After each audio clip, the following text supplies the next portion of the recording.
t'es sur la scène, tu l'exprimes jusqu'au bout des doigts, tu sais, t'es finalement en train de partager avec les autres, puis tu veux le faire au point où tu vas les rejoindre, puis que tu peux le recevoir de eux aussi. Comment ça va? Ça va bien. Bien. Oui, on est hyper contents. Ouais, on tripe au bout. Nous autres, quand on a sorti du Canada, il faisait encore froid un peu. Donc, ça fait du bien de pouvoir se promener un petit peu en manche-court, puis voir les beaux mondes, puis triper, écouter la musique. Vous êtes contente de votre prestation de ce matin? Oui. Ouais, on était nerveuse quand même, mais ça a super bien été, puis ouais, on est contents. Ouais. Ok. Ça vous fait quoi d'être dans Spécimen Canadien et particulièrement dans cette programmation qui est quasiment uniquement féminine, et quasiment que des femmes, puisque ça rentre quand même bien en résonance avec votre dernier album? Ouais, ben quand on est arrivé puis on a vu l'affiche, c'est là qu'on a réalisé que c'était vraiment super programmation féminine, puis ben, nous autres on est tout le temps comme yes! Ben, c'est rare que ça soit comme ça. Puis nous autres, on est tellement fiers de représenter le Canada. Puis en tant que girl rock band, c'est vraiment cool d'être ici, mais avec beaucoup d'autres de la bonne musique. Yeah. Ouais. Ok. Vous êtes toutes les trois d'Acadie? Oui. Ça fait quoi d'être programmé comme ça en France, où d'habitude c'est plus des artistes québécois ou alors des Canadiens anglophones qui sont programmés? C'est quelque chose d'important. On est tellement accoutumés de se faire dire qu'on est des Québécois qu'à ce point ici, c'est comme une parenthèse on est acadienne.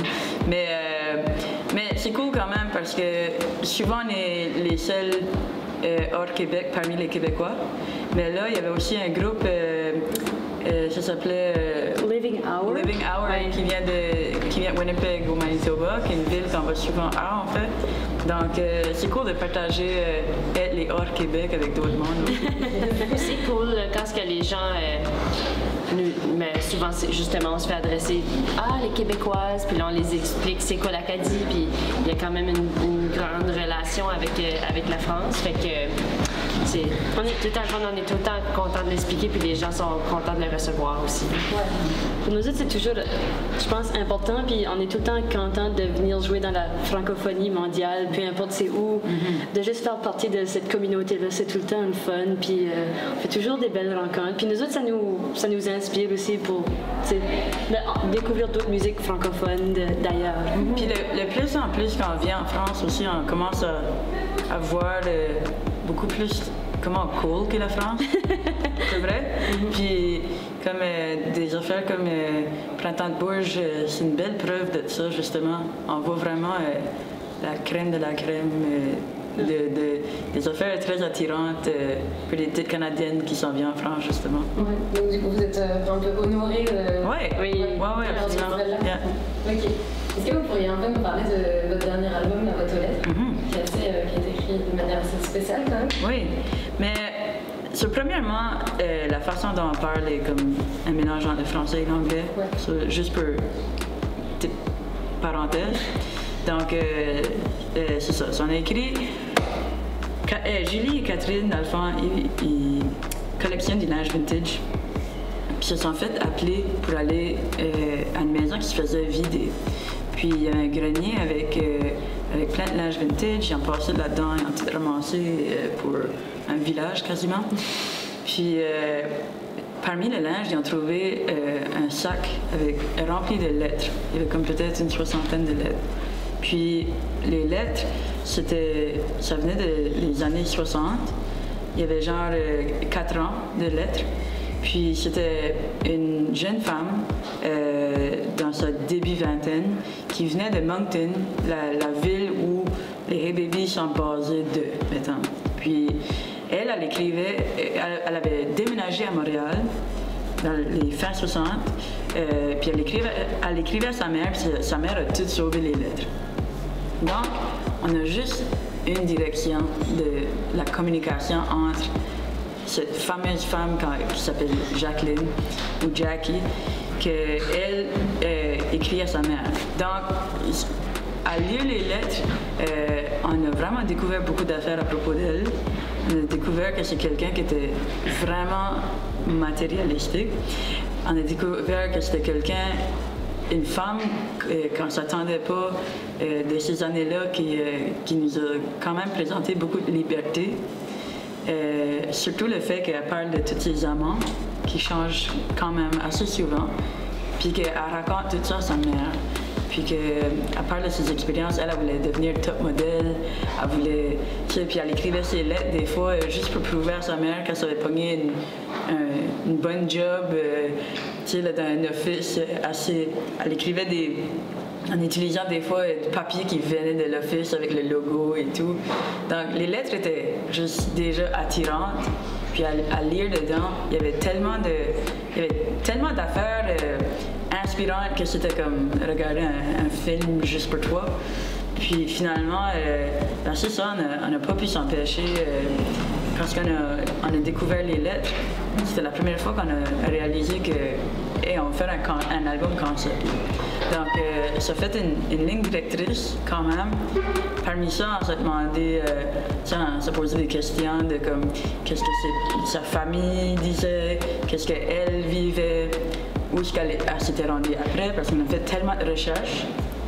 Tous les noms qui sortaient, on regardait sur les sites comme ancestral, puis on cherchait pour voir si on pouvait trouver c'était qui, si ce monde existait encore, si on pouvait faire des entrevues avec eux. C'était difficile quand même à trouver. On a fait tellement de recherches qu'on a vraiment fini par tomber dans son monde. Puis ça a fait en sorte que c'est ça a été vraiment un grand plaisir de pouvoir présenter cette dame sous forme de musique, puis d'écrire, un peu remplir les espaces avec juste nos propres idées aussi. C'était vraiment du bonbon fait pour la tête, là, pour la création. Puis c'est ça, donc on a sorti l'album Boîte aux lettres juste en 2020, février 2020, juste avant la pandémie. Puis là, en 2022, on est finalement en train de jouer les shows.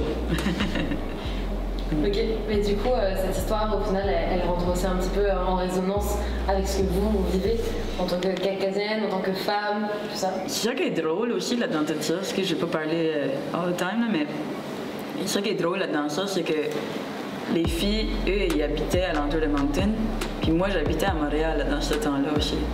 Donc, à passer à travers les lettres, il y avait quand même des affaires qu'on ressentait toutes les trois.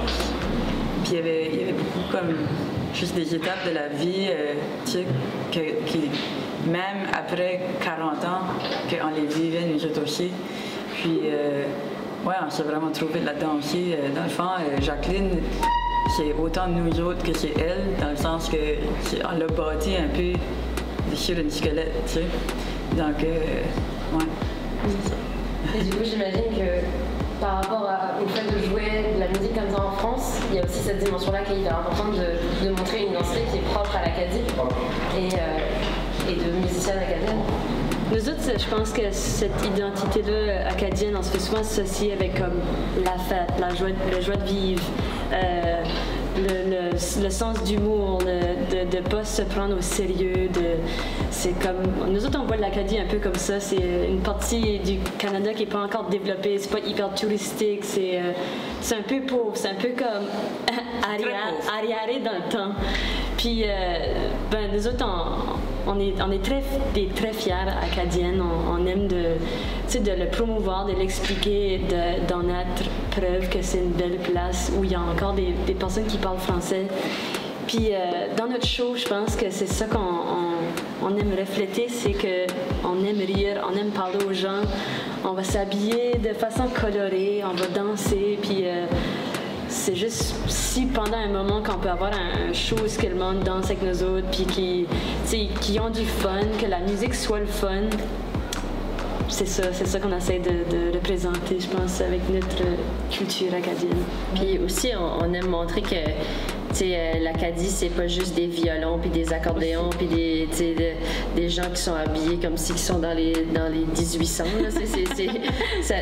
L'Acadie est très moderne aussi dans la musique puis l'art qui sort de là, puis c'est très vibrant, puis je pense que c'est cool qu'il y ait une nouvelle redéfinition de musique acadienne, puis une nouvelle vague de musiciens, puis vraiment du bon stuff qui sort de chez nous. Fait que c'est le fun justement de contribuer à la redéfinition de musique acadienne. C'est quand même, l'Acadie, c'est quand même quelque chose de, c'est comme, si tu le sais, tu sais. C'est comme un petit diamant dans le... Dans la grosse boule. Du coup, c'est quoi votre rapport à la scène pour parler au studio? Il y a tout un processus de création de l'album. Comment vous arrivez à le mettre en œuvre comme ça sur scène? Cette année, c'est la première fois en fait qu'on a travaillé avec quelqu'un qui nous a aidé à bâtir notre show. Un metteur en scène. Un metteur en scène. En studio, c'est tellement... Moi, je tripe studio. C'est quand même quand tu es en studio, c'est l'espace où ce que tu penses le plus à raffiner tes chansons. Tu penses vraiment plus aux derniers détails. Tu bâtis tes chansons. Il y a quand même la spontanéité. Mais en show, ça va à quelque chose quand même au prochain niveau. Où ce que là, pendant ce que tu es en train d'enregistrer des chansons, tu essaies de pas trop bouger, mettons, pour pas qu'on l'entende. Mais quand tu es sur la scène, tu l'exprimes jusqu'au bout des doigts. Tu es finalement en train de partager avec les autres, puis tu veux le faire au point où tu vas les rejoindre, puis que tu peux les recevoir de eux aussi. Donc, sur scène, par rapport au studio, ça fait en sorte que la scène, c'est un petit peu comme le paiement de finalement pouvoir faire l'album. Quand tu vas sur une scène, puis que les gens sont en train de chanter tes chansons, c'est quand même très rewarding. C'est très... c'est payant, puis c'est quelque chose que, justement, quand tu te grattes la tête en essayant de figurer une chanson, il y a quelqu'un qui l'a absolument adoré, puis qui chante les chansons, je sais pas. On est chanceux de pouvoir vivre ces deux facettes-là, parce que le studio, c'est vraiment comme la création, la vulnérabilité, tout comme, tu te donnes complètement, puis quand ce que tu viens faire un spectacle comme le nôtre qui est maintenant, c'est comme un spectacle qui est bâti, on refait assez le même à chaque soir presque. Fait que là on n'est pas sur scène en train de créer. T'sais, on est en train de faire de l'art, mais c'est plus la création, c'est comme le partage, la vie. Fait que c'est cool on est tellement chanceuse de pouvoir faire ces deux facettes-là de ce métier-là. Puis l'affaire aussi que tu correct, c'est plate faire le même show soir après soir, mais l'endroit est toujours différent, puis la vibe est différente, puis on essaie tout le temps d'emmener quelque chose d'un petit peu différent, des jokes ou whatever dans le show. Mais il y a quelque chose de vraiment libérateur là-dedans, ça, qui fait en sorte qu'avant, on changeait nos sets avant tous les spectacles, puis on finissait par être stressé pas connaître où est-ce qu'on s'en allait, la prochaine tune, qui fait quoi. Ah non, c'est moi qui joue le banjo, mais là, c'est lui qui a le banjo dans ses mains. Ouais, c'est ça. Ça crée un stress, puis des fois un malaise, puis des fois ça peut être drôle, mais des fois, nous autres, on n'est tellement pas on se dit tout le temps qu'on est des semi-pros, toujours. Ouais. Puis fait que des fois, c'était plus gênant et stressant que c'était le fun. Ouais. Mais on trouve plus de liberté dans cette contrainte-là. Ouais, exact. Ouais. Ça fait en sorte que, justement, on est plus capable de vivre l'expérience avec les gens. Puis je trouve que depuis ce temps-là, les shows sont même plus mémorables. Parce qu'on est en train de vivre quelque chose, puis on n'est pas en train de penser à la prochaine chanson et tout. Ok. Merci beaucoup. Merci à toi.